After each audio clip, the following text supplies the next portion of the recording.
and getting a little soft. Is that hard to do? Nah, it's just time consuming. Did your boss give you time off? I doubt it. I'll just call in sick. Okay.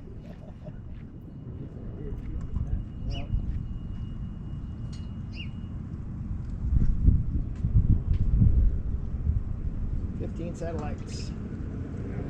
They call it tomorrow. I don't know how, but I feel like I lost an hour.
Now, you get through it, you know, as long as you're lucky, you get through it, and then you get signal again. But you're standing there where you normally stand to fly, about 2 o'clock position, down that way toward the tree line. Yeah, I've run into into electronic anomalies there too, Yeah. even with digital. At 72 megahertz, it was real bad. I wonder what it is. Maybe something in the ground. I don't know, something, yeah. I've noticed that too, and I didn't want to say anything to. Stand there flying at about Yep. 2 o'clock. Yeah, maybe 1:30ish, 2 o'clock, right and I was afraid to say anything because like the guys will say I'm a nutcase. No.